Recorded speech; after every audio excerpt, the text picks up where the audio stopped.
Hello बच्चों, आज से हम लोग एक नई शुरुआत कर रहे हैं। हम लोग सैंपल पेपर को सॉल्व करेंगे, जो आप लोगों के लिए बहुत जरूरी है। इस पे एवरीडे प्रैक्टिस करना, क्वेश्चन को सॉल्व करना। तो सबसे पहला क्वेश्चन हम लोगों ने एपी से लिया है कि what is the common difference if 18th term minus 14th term is 40। तो यहाँ पे आंसर क्या होगा? देखो, आंसर देने का सिंपल तरीका देखो, इसका और इसका डिफरेंस करो, कितना होगा 4। तो 4d लिखो, 40 तो कैंसिल करो 4 से, तो d का वैल्यू कितना हो गया 10। तो ऑप्शन सी। और एक एग्जांपल दे देता हूं इसी क्वेश्चन पे। मान लो तुम्हें दिया गया a19 minus a12 is equal to 49, मतलब 19th term minus 12th term का डिफरेंस 49 है। तो बताओ कि कॉमन डिफरेंस क्या है उस एपी का? तो इन दोनों का डिफरेंस कितना होगा? 7d is equal to 49। तो 7 से काट दो, तो d का वैल्यू कितना हो जाएगा 7। आई होप कि क्वेश्चन समझ में आया हो, आंसर भी समझ में आया हो। चलो दूसरे क्वेश्चन की तरफ चलते हैं।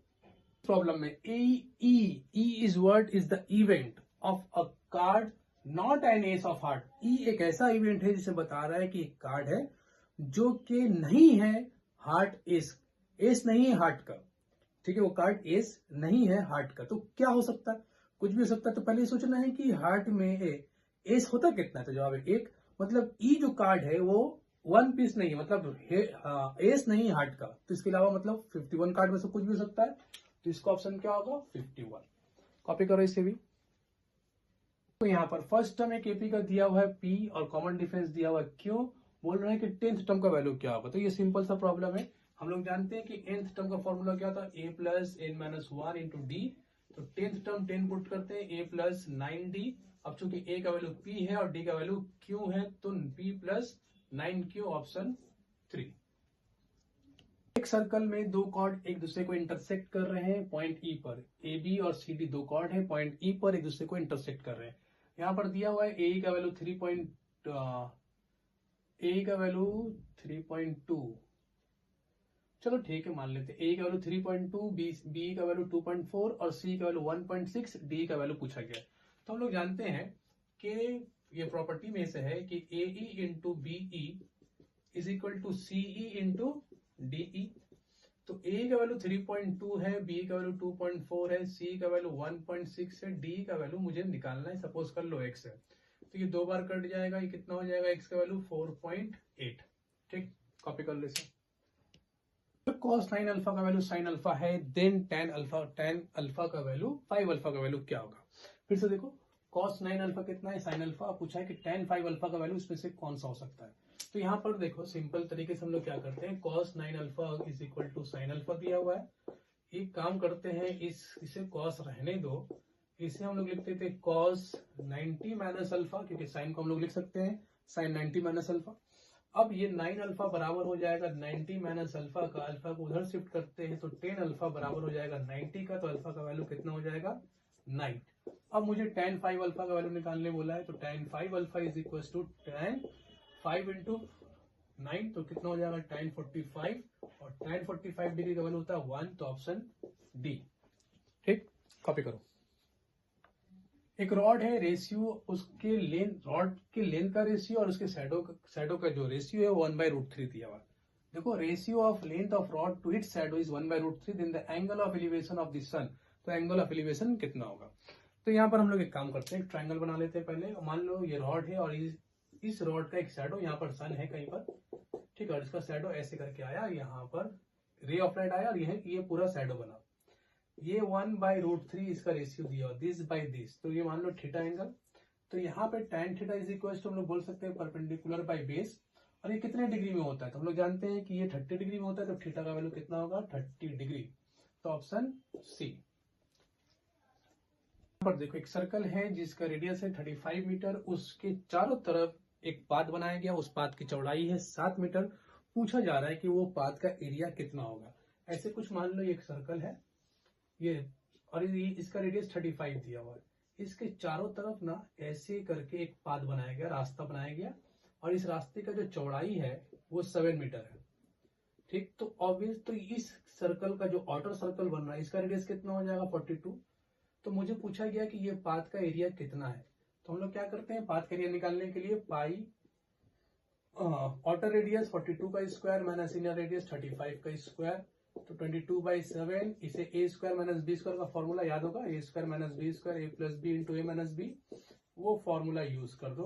तो ए प्लस बी कितना हो जाएगा? 77, और ए माइनस बी कितना हो जाएगा? 7। कैंसिल करो, 154 दो बार ऐड करने से हम लोग को मिलेगा 4961694। तो इसका ऑप्शन क्या हो जाएगा? Option B. कॉपी कर लो इसे। प्रॉब्लम में बोला गया है कि दो पिलर है, एक का हाइट है 6 मीटर और दूसरे का हाइट है 11 मीटर, और दोनों पिलर के बीच का जो गैप दे रहा है वो 12 मीटर दे रहा है। पूछा गया दोनों के टॉप में कितना का गैप है, दोनों का टॉप कितने डिस्टेंस पर है। देखो यहाँ पर ये पिलर का नाम रख लेते हैं हम ए बी और इसका नाम रख लेते हैं हम लोग सी डी। तो पूछा है बी से डी के बीच में कितना का डिस्टेंस है, कितना का गैप है। तो यहाँ पर बच्चों हम करते क्या है, यहाँ से पहले एक परपेंडिकुलर ड्रॉ कर लो। ये 12 है तो ये भी 12 होगा। चूंकि ये पूरा 11 था और ये 6 था तो ऑब्वियसली ये 5 बचेगा। अब ये इस ट्रायंगल में देखो, ट्रायंगल बी ई डी, कुछ भी नाम दे देते हैं हम लोग ट्रायंगल का। ये ट्रायंगल सपोज कर लो इसका नाम हम डी ई डी रख लेते हैं। तो पाइथागोरस से अगर हम लोग यूज करते हैं तो ये हम लोग को मिलेगा 13। तो बी से डी के बीच में कितना का गैप हो गया? तो आंसर है 13 मीटर का। और देखो एक पेरीमीटर दिया गया है क्यूब का। क्यूब क्या होता है? जैसे कि लूडो का डाइस होता है, हम लोग जानते हैं। तो उसके एक फेस का ना पेरीमीटर ऑफ वन फेस, एक फेस का पेरीमीटर दिया गया है 20, और पूछ रहा है कि उस क्यूब का पूरे सरफेस का एरिया कितना होगा। तो बच्चों एक बात तो तुम दिमाग में बैठाओ कि ये जो क्यूब होता है उसका हर सरफेस जो होता है वो स्क्वायर शेप में होता है, स्क्वायर होता है। तो हम लोग मान लेते हैं कि एक सरफेस को पकड़ लो, मान लो टॉप व्यू तुम देख रहे हो ऊपर से, तो इसका जो साइड का लेंथ है इसे सपोज कर लेते हैं ए है, तो ठीक यहाँ भी ए और यहाँ भी है। तो इसका पूरा का पेरीमीटर जो दिया गया ये 20 दिया है। तो हम लोग बोल सकते हैं कि 4a इज इक्वल टू 20। तो ए का वैल्यू कितना आ गया? 5। मतलब एक लंबाई जो होता है डाइस का, क्यूब का, वो उसका लेंथ आ रहा है 5। अब सरफेस एरिया जो होता है, surface area of cube, surface area का फॉर्मूला होता है 6 इंटू साइड एज का स्क्वायर या वन लाइन का स्क्वायर। और ये कितना 25, तो 6 इंटू 25 कर देते हैं। एक का वैल्यू 5 है तो 5 का स्क्वायर 25, ये कितना हो गया? और सॉरी 150 सेंटीमीटर स्क्वायर। मतलब option B is the correct. यहां पर बोल रहा है कि coordinate of point which is reflection of -3,5 -3,5 का रिफ्लेक्शन कौन सा पॉइंट होगा, किसके रिस्पेक्ट में? On x axis. मतलब एक्स एक्सिस में हम लोगों को रिफ्लेक्ट करना एक पॉइंट यहां पर है -3,5 x-3 y5, ठीक है, इस तरफ ले लेते हैं फोर्थ क्वाड्रेंट में। और एक्स एक्सिस से उसका रिफ्लेक्शन कराएंगे तो ऑब्वियसली पॉइंट नीचे में मिलेगा। हम लोग जानते हैं कि जब भी एक्स एक्सिस में रिफ्लेक्ट करेंगे तो एक्स का वैल्यू सेम रहेगा, वाई का वैल्यू सेम रहेगा, लेकिन वाई का साइन बदल जाएगा। तो -3 रहेगा और 5 का साइन बदल के कौन सा ऑप्शन हो जाएगा? डी। ठीक, जब भी रिफ्लेक्शन करेंगे हम लोग एक्स एक्सिस में तो वैल्यू दोनों का सेम रहेगा, लेकिन वाई का साइन, वाई कोऑर्डिनेट का साइन को बदल देंगे। जब रिफ्लेक्शन करेंगे वाई एक्सिस में तो वैल्यू दोनों का सेम रखेंगे, लेकिन एक्स का जो कोऑर्डिनेट रहेगा उसका साइन बदल देंगे। और जब with respect to origin reflection होगा तो दोनों का साइन को बदल देंगे। ठीक है, कॉपी करो। ये क्वेश्चन देखो कोऑर्डिनेट ज्योमेट्री से आया है। एक मिड पॉइंट है पी सी, और पी और क्यू दो एंड पॉइंट है। पूछा है कि अगर सी मिड पॉइंट हुआ तो बताओ कि एक्स और वाई का वैल्यू क्या होगा। तो हम लोग सिंपल सा क्वेश्चन है ये लिख सकते हैं, y इज इक्वल टू 4 -2/2 मतलब 1, और x -1 is equal to x plus 4/2। तो ये हो जाएगा x का वैल्यू -6। क्योंकि हम लोग मिड पॉइंट का फॉर्मूला जानते हैं ना, अगर मिड पॉइंट का वैल्यू निकालना है तो क्या करते हैं, दोनों x को ऐड करते 2 से डिवाइड कर देते हैं, और दोनों y को ऐड करते 2 से डिवाइड कर देते हैं। यहाँ पर मैंने भी वही काम किया, ये y को मैंने लिखा और इसके y को सॉरी इसके ये y x की जगह पर है तो इसके x को और इसके x को ऐड किया और फिर 2 से डिवाइड कर दिया। फिर मैंने ये y लिखा और फिर इसके y को और इसके y को ऐड कर दिया, फिर 2 से डिवाइड कर दिया, तो x का वैल्यू भी मुझे मिल गया। यहाँ पर देखो एक पॉलिनोमियल को इन टर्म्स ऑफ k दिया है और बोला है उसका एक जीरो का वैल्यू 2 है, तो बताओ k का वैल्यू क्या होगा। तो हम लोग जानते हैं कि अगर इसका नाम मैं fx रख देता हूँ, fx equal to kx² plus 3x plus k, और इसे मैं f2 अगर लिखता हूँ क्योंकि 1 0 is 2, तो ये 4k हो जाएगा प्लस 3 इंटू 2 6 लिख देता हूँ, 6 प्लस k। और चूंकि ये 2 जो है जीरोज है तो इसका वैल्यू मैं पूरा जीरो कर देता हूँ, और ये कितना हो गया 5k प्लस 6, तो k का वैल्यू कितना हो जाएगा -6/5। तो ऑप्शन डी। ठीक है, यहाँ पर दो लाइन इक्वेशन दिया गया है, दो इक्वेशन गिवन है, बोल रहा है कि ये सिस्टम ऑफ इक्वेशन का कोई सॉल्यूशन नहीं है, तो बताओ के का वैल्यू क्या होगा। क्वेश्चन को पढ़ लो। x plus y minus 4 equal to 0 और 2x plus k y equal to 3 has no solution, then k is what. यहाँ पर देखो हम लोग क्या करते हैं कि x plus y minus 4 is equal to 0 और 2x plus k y 2x plus k y minus 3 is equal to 0। देखो यहाँ पर मैं कुछ रिमाइंड करा दूं, a1x plus b1y plus c1 is equal to 0 और a2x plus b2y plus c2 is equal to 0। अगर इन दोनों इक्वेशन का, ये सिस्टम का अगर कोई सॉल्यूशन नहीं होता है तो फिर एक कंडीशन हम लोग लिखते हैं, वो क्या है, a1 by a2 is equal to b1 by b2 not equal to c1 by c2। इसी को फॉलो करते हुए इसका 1 है और इसका भी 1 लिख लेते हैं, तो 1 by 2 equal to 1 by k not equal to minus 4 by minus 3। तो यहां से के का वैल्यू क्या मिलेगा हम लोग को 2 और ये माइनस कर के नॉट इक्वल टू 3/4। अगर ये भी ऑप्शन में होता के नॉट इक्वल टू 3/4 तो वो भी हम लोग लिख सकते थे। फिलहाल इस ऑप्शन में कौन सा मैच कर रहा है, 2। ठीक, कॉपी करो इसे। यहां पर एक ट्रायंगल दिया गया है और ट्रायंगल के 3 वर्टिसेस का कोऑर्डिनेट दे दिया गया और पूछा गया है कि सेंट्रॉइड का वैल्यू कौन सा होगा इन चारों में से। तो हम लोग जानते हैं कि सेंट्रॉइड अगर सपोज कर लो ये h, k है, तो h का वैल्यू कैसे निकालते हैं, तीनों x को ऐड कर देते हैं, तो 3 plus 5 minus 8 by 3, x1 plus x2 plus x3 by 3। तो ये तो 0 हो गया। और फिर k कैसे निकालते हैं, y1 plus y2 plus y3, तो माइनस 7 प्लस 6 प्लस 10 बाई 3, ये कितना हो गया 16 माइनस 7 9 बाई 3 मतलब 3, 0,3 ऑप्शन बी। कॉपी करो इसे। इस प्रॉब्लम में बोल रहा है कि एक रूट इस क्वाड्रेटिक इक्वेशन का ax square plus bx plus c का एक रूट दूसरे रूट का रेसिप्रोकल है।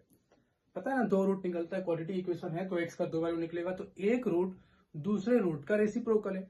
तो पूछा जा रहा है कि बताओ कौन सा इक्वेशन सही है। तो हम लोग जानते हैं कि अगर एक रूट को मैंने अल्फा माना तो दूसरे को मैं 1 में अल्फा मानूंगा। अब यहां से मैं सम भी निकाल सकता हूं, प्रोडक्ट भी निकाल सकता हूं, लेकिन रेसिप्रोकल के केस में हमेशा आप कोशिश करना कि प्रोडक्ट ही निकालो। तो प्रोडक्ट ऑफ रूट जो होता है वो constant bye coefficient of x होता है, तो c bye constant bye coefficient of x square होता है, तो c बाय a। अब ये कैंसिल हो गया तो c इज इक्वल टू क्या, c is equal to a, क्योंकि ये कैंसिल होकर 1 बचा, a को यहां मल्टीप्लाई कर दो, तो a is equal to c, option D. ठीक है, कॉपी करो। यहां पर देखो, the zeros of polynomial x square minus 3x minus p bracket में p प्लस 3 आर, इस एक्सप्रेशन का क्या पॉलिनोमियल, क्या जीरोज होगा इस पॉलिनोमियल का, ये सवाल पूछा गया और 4 ऑप्शन दिए गए। तो मैं पहले इस पॉलिनोमियल को कॉपी कर लेता हूं, x square minus 3x minus p square minus 3p। ठीक है, मल्टीप्लाई करने के बाद मैंने लिखा। अब तुम सोचो ये पूरा वैल्यू 0 कब होगा, पहला किस वैल्यू के पुट करने से ऐसा हो सकता है। तो मैं सोचता हूँ कि पहले अगर मैं p को पुट करके देखता हूँ तो ये हो जाएगा p स्क्वायर, ये माइनस 3p, ये माइनस p स्क्वायर, ये माइनस 3p। तो ये तो 0 नहीं होगा क्योंकि माइनस 3p कभी 0 नहीं होता, माइनस 6p हो जाएगा। तो ये ऑप्शन खत्म, ये प्लस p नहीं होगा। अब तो माइनस p वाला ऑप्शन बचा, माइनस p इन दोनों के पास है, तो इस माइनस p पुट करके देखते हैं। तो माइनस p का स्क्वायर जब करते हैं हम लोग तो ये प्लस p हो जाएगा, minus 3 minus p square minus 3p। अब इसे देखो, ये p स्क्वायर हो गया, लेकिन ये माइनस माइनस प्लस 3p हुआ, ये माइनस p स्क्वायर, ये माइनस 3p। तो चलो ये कैंसिल हुआ, ये कैंसिल हुआ, तो p तो सेटिस्फाई कर रहा, p b और d दोनों के पास है। अब हम लोग आगे सोचते हैं कि इसके बाद दूसरा ऑप्शन कौन हो सकता है, या p प्लस 3 या माइनस p प्लस 3। तो उसे पुट करके चेक कर लो। जब तुम यहाँ पर p प्लस 3 पुट करोगे तो क्या होगा, चलो पुट कर लेते हैं, p प्लस 3 का square minus 3, p plus 3 minus p square minus 3p। Formula खोलते हैं, a square plus b square plus 2ab, correct, minus 3p minus 9 minus p square minus 3p। देखो ये p स्क्वायर कैंसिल हुआ, ये plus 9 और ये minus 9 cancel, ये minus 3p minus 6p plus 6, मतलब ऑप्शन बी हम लोगों का करेक्ट ऑप्शन होगा। कॉपी करो इसे। 3 कॉमा की एक पॉइंट है जो इन दोनों पॉइंट को ज्वाइन करने से जो लाइन बनेगा उसे डिवाइड कर रहा है। फिर से बोल रहा हूं कि ये पॉइंट और ये पॉइंट को जब ज्वाइन करेंगे तो एक लाइन बनेगा और माइनस 3 कॉमा के उस लाइन को डिवाइड कर रहा है। पूछा जा रहा है कि किस रेशियो में ये काम हो रहा है। किस रेशियो में -3, इसके ज्वाइन करने वाली लाइन को डिवाइड कर रहा है। डायग्राम देखो और अच्छे समझ में आएगा। मान लो ये पॉइंट है a -5, -4 और ये एक लाइन यहाँ से b से ज्वाइन हुआ और b का नाम यहाँ दे -2, -3 ले लो और ये पॉइंट p यहाँ पर कहीं पर है p -3, k। ऐसा हम लोग मानेंगे, लेट करेंगे कि लेट p -3, k डिवाइड कर रहा है, divides AB in the ratio,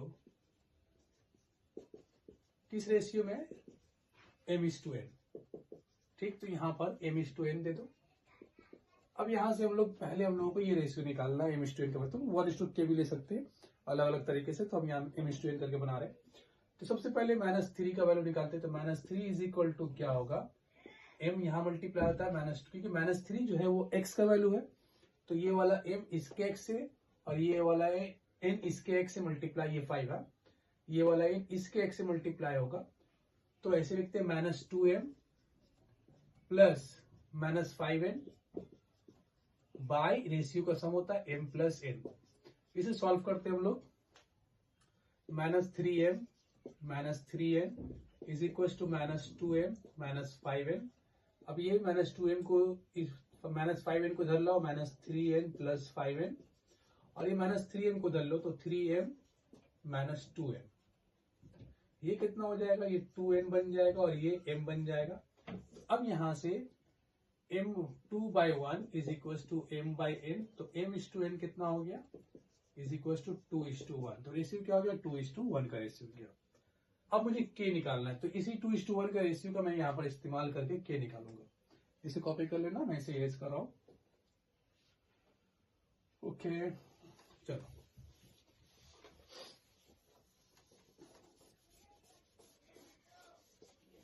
तो मैं इसे हटा करके 2:1 लिख देता हूं। चलो ये 2:1 हो गया। अब मैं यहां से y को निकालना, मुझे y का वैल्यू, तो मैं जब y को लिखूंगा तो ये वाला 2 अब इस y से मल्टीप्लाई होगा और ये वाला 1 इस y से मल्टीप्लाई होगा, तो कितना हो जाएगा, -6, फिर मैं प्लस करूंगा 1 इंटू -4 बाई 2 प्लस 1, तो कितना हो गया, -6 -14 सॉरी -6 -4 -10 3, तो ये हो गया -10/3। This is the value of k। और तो कुछ नहीं निकालना था, चलो कॉपी कर लो इसे।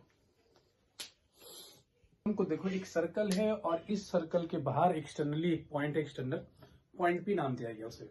उस पॉइंट से सर्कल में 2 टेंजेंट ड्रॉ किया गया, PA और PB के नाम से, और बोला जा रहा है कि एंगल PAB, तो P से A में जाओ और A से B में आ जाओ, ये बोला। तो एंगल PAB का वैल्यू जो दिया है ये 50 डिग्री दिया हुआ है, 50 डिग्री, ठीक है। अब तुमसे पूछा जा रहा है कि एंगल AOB का वैल्यू क्या होगा, तो AO को ज्वाइन कर दो ऐसे और इसे भी ज्वाइन कर देते हैं हम लोग, तो ये एंगल का वैल्यू कितना होगा। बच्चों मेरी बात को ध्यान से समझने की कोशिश करो, टेंजेंट और रेडियस हमेशा एक दूसरे के ऊपर 90 डिग्री में रहते हैं। तो ये मेरा रेडियस है OA और ये मेरा टेंजेंट है, तो ऑब्वियसली ये पूरा एंगल 50 डिग्री का होगा, सॉरी 90 डिग्री का होगा।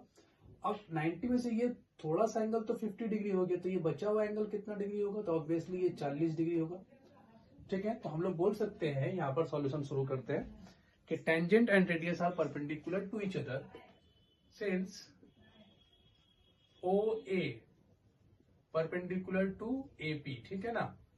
देयरफॉर एंगल OAP जो हुआ वो मेरा 90 डिग्री हो गया।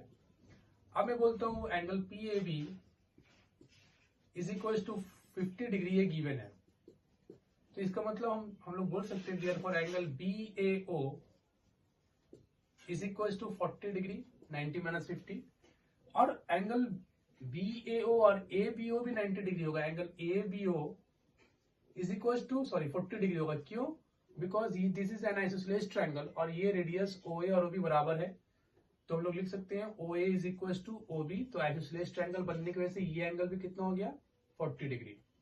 अब आते हैं हम लोग इन ट्रायंगल AOB में। ट्रायंगल AOB में देखो एक एंगल 40 डिग्री, दूसरा एंगल भी 40 डिग्री, और ये एंगल बचा हुआ, तो इसे हम लोग लिख लेते हैं एंगल AOB। इन तीनों का सम कितना होगा, 180 डिग्री।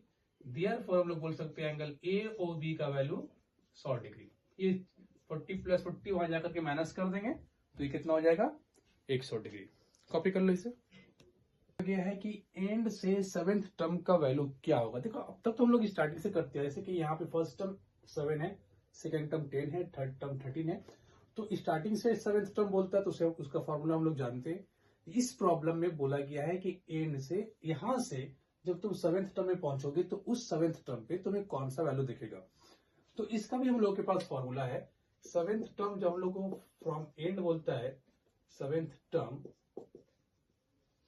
फ्रॉम एंड जब बोलेगा तो क्या करना है, ये फॉर्मूला यूज करना है। T N dash, T N तो स्टार्टिंग के लिए सिंबल बना के रखे, टी एन डैश एंड से बना के रख लेते हैं। L minus N minus 1 into D. L is what last term, तो यहाँ पे लास्ट टर्म कितना है 184 है, तो 184 पुट करना। एन कितना बोला है, सेवेंथ टर्म बोला ना, T7, तो 7 माइनस 1 6, और डी का वैल्यू कितना है 7 3, तो 3 इज द डी। 184 माइनस 18, अगर इसे माइनस करते हैं तो 6 6 166 इज द आंसर। किसका आंसर आया, seventh term from the end. Many 2 digit numbers are divisible by 3 से डिविजिबल होने वाला 2 डिजिट का कितना सारा नंबर है, इस प्रॉब्लम में पूछा गया। इसे हम लोग 2 तरीके से कर सकते हैं, एक तो फॉर्मूला यूज कर सकते हैं, दूसरा हम लोग ऐसे ही सोच सकते हैं। देखो अगर तुम सोचोगे 1 से लेकर के 100 के बीच में, 100 से पहले 99 तक कितना नंबर है जो 3 से डिविजिबल होगा, तो हम लोग बोल सकते हैं कि सर 33 इंटू 3, 33 इंटू 3 जब हम लोग करते हैं तो ये 99 मिलता है। तो मतलब 33 नंबर ऐसा है जो 3 से डिविजिबल होगा। ठीक है, सिंपल सा कॉन्सेप्ट है। इसमें से 3 नंबर जो है 3 6 9, ये 2 डिजिट का नंबर नहीं है, तो अगर 3 नंबर को हम घटा देते हैं, 33 से अगर 3 माइनस कर लेते हैं तो हम लोगों को मिलेगा 30। 30 नंबर ऐसा है 2 डिजिट का 30 नंबर है जो 3 से डिविजिबल हो रहा है, तो हम लोग का आंसर हो गया 30। अगर इसे वर्क में दिखाना है, वर्किंग करना है, तो कैसे करेंगे हम लोग, तो सबसे पहला नंबर 2 डिजिट का जो होता है वो 12 होता है, उसके बाद 15 होता है, जो ये सब 3 से डिविजिबल नंबर है, फिर 18 होगा। इस तरीके से करते करते लास्ट में हम लोग को 99 मिलेगा। ठीक है, क्योंकि 100 से ज्यादा ले नहीं, 100 तक नहीं जा सकते, 3 डिजिट नहीं लेना हमको, हम लोगों को 2 डिजिट में ही काम करना है। तो यहाँ पर फर्स्ट टर्म मेरा कितना हो गया 12। चलो डायरेक्ट फॉर्मूला यूज करते हैं। टीएन का फॉर्मूला कितना होता है, a plus N minus 1 into D, ये फॉर्मूला है। टीएन का वैल्यू कितना है 99, फर्स्ट टर्म 12 प्लस एन मुझे निकालना है तो एन माइनस 1 छोड़ दो, और डी कितना वो 3 है, तो अगर वहां माइनस कर लेते हैं तो ये आ जाएगा 87 is equal to 3n minus 3, इधर कर लेते हैं तो ये 90 इज इक्वल टू 3n, और 3 से कैंसिल कर लेते हैं तो 30, तो n का वैल्यू कितना आया 30। मतलब 2 डिजिट का 30 नंबर ऐसा है जो 3 से डिविजिबल होगा। तो फेंका गया इस प्रॉब्लम में बोला जा रहा है कि 2 डाइस को थ्रो किया गया है एक साथ, और फिर उसका आउटकम हम लोग जानते हैं कि क्या क्या आने वाला ना, 36 आउटकम होता है 2 डाइस को फेंकने से, 1 1 1 2 इस तरीके से। तो प्रॉब्लम सवाल पूछा गया है कि an even number on both the dice, तो प्रोबेबिलिटी बताओ कि दोनों डाइस में हम लोग को इवन नंबर दिखे। तो भाई ऐसा कब होगा दोनों डाइस में इवन नंबर, अगर हम लोग इस तरह, मैं एक सैंपल स्पेस बना लेता हूँ 2 डाइस का, उसके बाद हम लोग डिस्कस करते हैं। यहाँ पर मैंने 36 सैंपल स्पेस बना लिया है। अब मैं प्रॉब्लम को सॉल्व करता हूँ, तुम्हें समझने में बहुत आसानी होगा। इवन नंबर आना चाहिए दोनों में, तो देखो इवन नंबर दोनों में, इस लाइन में तो दोनों में इवन नंबर नहीं मिलेगा, क्योंकि इस लाइन में पहले डाइस में ऑड नंबर है, तो इसको छोड़ दो। यहाँ पर इस लाइन में मिलेगा, लेकिन ये वाला, ये 1 हुआ, ये 2 हुआ, और ये 3 हुआ। इसी तरीके से फिर यहाँ पर 4 5 6 7 8 9, टोटल 9 नंबर, 9 आउटकम ऐसा है जहां पे हमको दोनों डाइस में इवन नंबर दिख रहा है। तो मेरा प्रोबेबिलिटी, इसका आंसर क्या होगा 9/36, मतलब 1/4। यहाँ पे देखो sum of 2 numbers more than 9, more than 9 होना चाहिए। देखो 9 कौन कौन दे रहा है, यहां से अगर देखो तो ये सारा नंबर 9 दे रहा है। 6 + 3 9, 5 + 4 9, 4 + 5 9, 3 + 6 9, लेकिन मुझे मोर देन 9 चाहिए, तो मतलब इसके अलावा ये सब नंबर ले सकते हैं हम। 10 होगा, ये 11 और 1 12, तो कितना हुआ 1 2 3 4 5 6, तो इसका प्रोबेबिलिटी कितना होगा 6/36, मतलब 1/6। 6 था ना, 1 2 3 4 5 6, 6 नंबर ऐसा है, 6 आउटकम ऐसा है जिसका सम जो है मोर देन 9 हो रहा था। ओके, कॉपी करो। प्रॉब्लम में, प्रॉब्लम काफी बड़ा स्टेटमेंट था, तो मैंने सिर्फ डायग्राम बनाया इसका। एक इलेक्ट्रिक पोल है वर्टिकल, इसको वर्टिकल रखने के लिए इसे एक वायर से बांध दिया गया है, और वायर जो है ग्राउंड के साथ 45 डिग्री का एंगल बना रहा है। तो पूछा जा रहा है कि इस वायर का लेंथ कितना होगा, ये 10 मीटर का है। तो यहाँ पर देखो सिंपल सोचना है कि तुम्हें क्या यूज करना है। ट्रिग्नोमेट्रिक फंक्शन में साइन, कॉस, टैन ये सब हम लोग यूज करते हैं। तो मेरे पास गिवन क्या फाइंड क्या करना है, तो सिंपल मुझे दिख रहा है कि मेरे पास गिवन है परपेंडिकुलर और मुझे फाइंड करना है हाइपोटेन्यूज। तो हम लोग साइन यूज करेंगे। तो साइन 45 डिग्री क्या होता है, परपेंडिकुलर मतलब ए बी बाय हाइपोटेन्यूज मतलब इसका नाम सी रख देते हैं, ए सी। 1/√2 होता ही है और ए बी का वैल्यू 10 दिया हुआ है तो ए सी। अब क्रॉस मल्टीप्लाई करने से ए सी इज इक्वल टू 10√2 मिलेगा और √2 का वैल्यू 1.414, तो ये आ जाएगा 14.14 मीटर। मतलब वायर का जो लेंथ होगा वो 14.14 मीटर होगा। कॉपी करो। इस डायग्राम को ध्यान से देखो, ये एंगल 50 डिग्री का दिया गया है और पूछा जा रहा है कि एंगल पी और क्यू का वैल्यू क्या है। देखो बच्चों, इस तरह का प्रॉब्लम हम लोगों ने थोड़ी देर पहले ही किया है, जो एक एक्सटर्नल पॉइंट से हम लोग 2 टेंजेंट ड्रॉ कर रहे थे, उसी टाइप का ये प्रॉब्लम है। सिंपल सोचो, यहाँ पर ये टेंजेंट है और ये रेडियस है, क्योंकि एक्सटर्नल पॉइंट से जो भी लाइन सर्कल को टच करता है उसे हम लोग टेंजेंट बोलते हैं। तो ये टेंजेंट है और ये रेडियस है, तो ऑब्वियसली ये पूरा एंगल जो है 90 डिग्री का होगा, ये पूरा एंगल। उसमें से ये 50 डिग्री गिवन है, तो ऑब्वियसली ये कितना हो जाएगा, 40 डिग्री का होगा। और चूंकि ये ट्रायंगल पी और क्यू जो है वो आइसोसेलेस ट्रायंगल बन रहा है, तो अगर ये 40 डिग्री का है तो ये भी 40 डिग्री का होगा। अब ये दोनों अगर 40-40 हो गया तो ये एंगल कितना का होगा, 100 डिग्री का होगा। तो एंगल पी और क्यू का वैल्यू कितना आ गया, 100 डिग्री। ठीक है, चलो कॉपी कर लो इसे भी। में बोला गया है कि एक सॉलिड सिलेंडर है जिसका हाइट है 14 सेंटीमीटर और रेडियस है 6 सेंटीमीटर। उस सिलेंडर से एक कोन को कट करके निकाला गया है। उस कोन का हाइट भी 14 सेंटीमीटर होगा और रेडियस भी 6 सेंटीमीटर होगा। तो पूछा गया है कि कोन को रिमूव करने के बाद जो मटेरियल बचता है उसका वॉल्यूम कितना होगा। तो यहाँ पर हम लोग वॉल्यूम ऑफ रिमेनिंग पोर्शन अगर मान लेते हैं V है, तो वॉल्यूम ऑफ सिलेंडर से माइनस हुआ volume of cone. Volume of cylinder का फॉर्मूला होता है पाई आर स्क्वायर एच और कोन का फॉर्मूला होता है 1/3 पाई आर स्क्वायर एच। एलसीएम लेने के बाद बचेगा 2/3 पाई आर स्क्वायर एच। 2/3 पाई का वैल्यू 22/7 ले लेते हैं। रेडियस जो है वो 6 बोला है तो 36 हो जाएगा और हाइट जो है 14 बोला है, तो इसे कैंसिल कर लेते हैं। 2 टाइम्स कैंसिल हो गया, ये 3 से कैंसिल कर लेते हैं 12, इसे मल्टीप्लाई कर लेते हैं 44 इंटू 24। 24 का मल्टीप्लीकेशन कर लो, 4 4 16, 1 4 16 176 और 2 4 8 और 8 6 5 956 ना, और नहीं